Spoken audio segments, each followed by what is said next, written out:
Assalamualaikum warahmatullahi wabarakatuh. Perkenalkan, nama saya Amelie Najibah dengan NIM 194441123. Di sini saya akan mempresentasikan tentang strategi generation and selection. Pertama-tama saya akan menjelaskan tentang diagram and explain the three-stage strategy formulation analytical framework. Bisa dilihat pada gambar di sini ada 3 tahap atau 3 stage yang perlu saya jelaskan di sini. Yang pertama itu ada the input stage atau disebut juga sebagai tahap masukan. Di tahap ini bisa dijelaskan bahwa informasi yang dihasilkan dari FM matrix, IV matrix, dan CPM menjadi masukan bagi proses perumusan strategi selanjutnya. Nah, pemilihan faktor-faktor internal dan eksternal yang benar-benar relevan itu dapat membantu proses perumusan strategi menjadi jauh lebih efektif. Kemudian pada step kedua, di sini ada the matching stage atau disebut juga sebagai tahap penandingan. Nah, dijelaskan bahwa tahap ini sebagai penandingan atas faktor-faktor internal dan eksternal yang dihadapi oleh organisasi. Teknik yang digunakan dalam proses penandingan ini pun meliputi SWOT matrix, patch matrix, BCG matrix, IE matrix, dan Grand Strategy matrix. Teknik-teknik ini mengandalkan informasi yang diperoleh dari tahap input untuk mencocokkan peluang dan ancaman eksternal dengan kekuatan dan kelemahan internal. Lalu pada step ketiga di sini ada the dedication stage atau disebut juga sebagai tahap keputusan. Nah, tahap ini melibatkan teknik tunggal, matriks perencanaan strategis kuantitatif atau KSPM.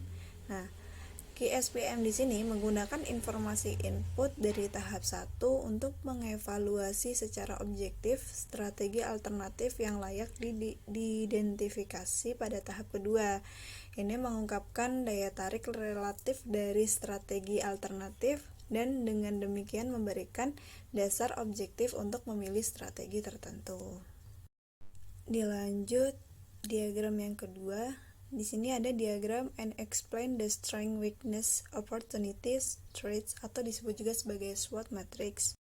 Yaitu yang pertama ada ST atau strength, traits, strategis. Yang kedua ada WT atau weakness, traits, strategis. Yang ketiga ada SO atau strength, opportunities, strategis. Dan yang terakhir ada WO, weakness, opportunities, strategis. Dijelaskan di sini yang pertama ada strategi strength traits, yaitu memanfaatkan potensi perusahaan untuk menghadapi ancaman eksternal. Kemudian yang kedua ada strategi weakness traits, yaitu meminimalkan kelemahan internal untuk menghadapi ancaman eksternal. Yang ketiga tadi ada strategi strength opportunities, yaitu memanfaatkan potensi internal perusahaan untuk meraih peluang eksternal. Dan yang terakhir di sini ada strategi weakness opportunities, yaitu mengatasi kelemahan internal untuk meraih peluang eksternal. Di sini dijelaskan ada 8 langkah yang terlibat dalam membangun matriks SWOT. Yang pertama yaitu ada daftar peluang eksternal kunci perusahaan. Yang kedua ada daftar ancaman eksternal kunci perusahaan. Yang ketiga ada daftar kekuatan internal kunci perusahaan. Yang keempat ada daftar kelemahan internal kunci perusahaan.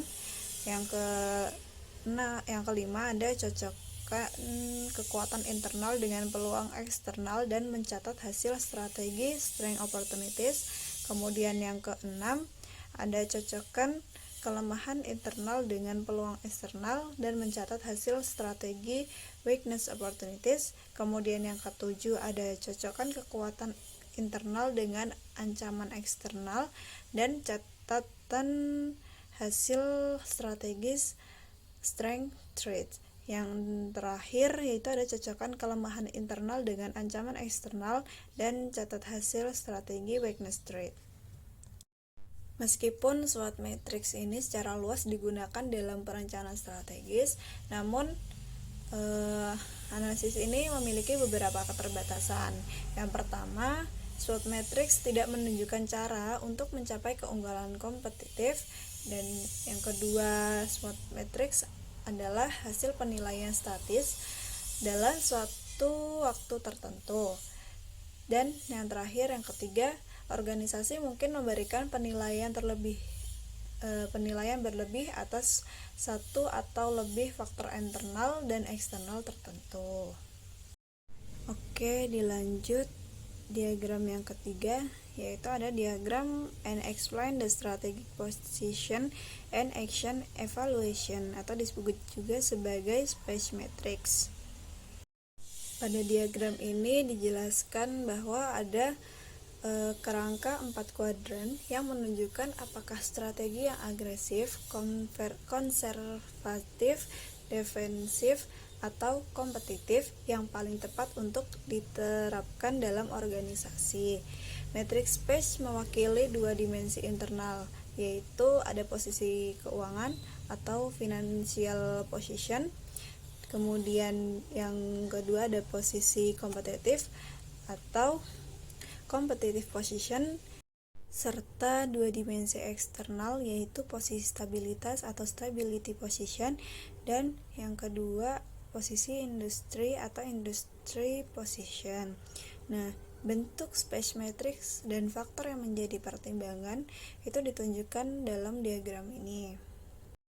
Dari diagram tersebut ada langkah-langkah yang perlu dilakukan dalam mengembangkan space matrix, yaitu yang pertama ada pilih satu set variabel untuk menentukan posisi keuangan, posisi kompetitif, posisi stabilitas, dan posisi industri.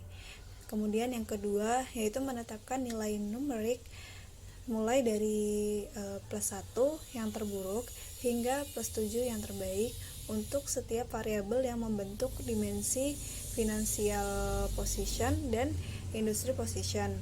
Kemudian menetapkan nilai numerik mulai dari min 1 yang terbaik sampai ke min 7 yang terburuk untuk masing-masing variabel yang membentuk dimensi stability position dan competitive position. Nah, dalam menentukan dimensi financial position dan competitive position, buat perbandingan dengan pesaing. Sementara dalam menentukan dimensi industry position dan stability position, bandingkan dengan industri lainnya. Kemudian yang ketiga yaitu hitung nilai rata-rata untuk financial position, competitive position, industry position, dan stability position dengan menjumlahkan nilai-nilai yang diberikan kepada variabel masing-masing dimensi dan kemudian dibagi dengan jumlah variabel dalam masing-masing dimensi. Lanjut yang keempat, ada plot nilai rata-rata untuk financial position, industry position, stability position, dan competitive position pada sumbu tepat di space matrix. Yang kelima, tambahkan dua nilai pada sumbu X dan plot titik resultan pada X, tambahkan dua nilai pada sumbu Y dan plot titik resultan pada Y. Buat plot persimpangan titik XY yang baru. Lanjut yang terakhir, keenam, yaitu gambar vektor atau garis dari nilai asal ke titik persimpangan batu dalam space matrix. Faktor ini mengungkapkan tipe strategi yang direkomendasikan untuk organisasi, yaitu agresif, kompetitif, defensif, dan konservatif. Oke, lanjut pada diagram 4. Di sini ada diagram and explain the Boston Consulting Group atau disebut juga sebagai BCG matrix. Nah, BCG Matrix itu sendiri adalah matriks yang dirancang oleh grup Boston Consulting pada tahun 1970-an. Ini adalah matriks yang membantu dalam pengambilan keputusan dan investasi. Ini membagi pasar berdasarkan tingkat pertumbuhan relatif dan pangsa pasarnya dan menghasilkan 4 komponen kuadran, yaitu bisa dilihat pada gambar tersebut. Pada kuadran 1 di sini ada the question mark, yaitu perusahaan berada di industri yang berkembang namun kinerjanya belum memuaskan. Perusahaan dapat memilih untuk meningkatkan kemampuannya atau menjual divisi tersebut. Kemudian pada kuadran 2 ada the star, yaitu perusahaan memiliki kesempatan untuk meningkatkan profitabilitasnya seiring dengan industri yang harus berkembang. Kemudian pada kuadran 3 yaitu ada the cash cow, yaitu perusahaan menjadi pemimpin di industri yang tumbuh secara lambat. Kemudian yang terakhir ada kuadran 4 yaitu the dogs, perusahaan memiliki pangsa pasar yang kecil di industri yang tumbuh dengan lambat. Oleh karena itu, seringkali divisi ini dilikuadasi.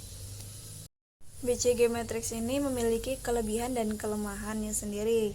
Nah, bisa dilihat kelebihannya itu ada 3, yaitu memberi perhatian lebih atas arus kas, yang kedua karakteristik investasi, dan yang ketiga ada kebutuhan organisasi atas divisi tersebut. Kemudian kelemahan BCG Matrix itu juga ada 3. Yang pertama, karena memandang bisnis terlalu simpel. Yang kedua, tidak mempertimbangkan aspek perkembangan dari waktu ke waktu. Dan yang terakhir, yang ketiga, yaitu terdapat faktor lain selain pangsa pasar relatif dan tingkat pertumbuhan industri yang perlu dipertimbangkan dalam merumuskan strategi. Baik, mungkin hanya itu saja yang dapat saya jelaskan di sini. Semoga penjelasan saya ini bisa memahami kita semua dan bermanfaat bagi kita semua. Terima kasih, kurang lebihnya saya mohon maaf. Wassalamualaikum warahmatullahi wabarakatuh.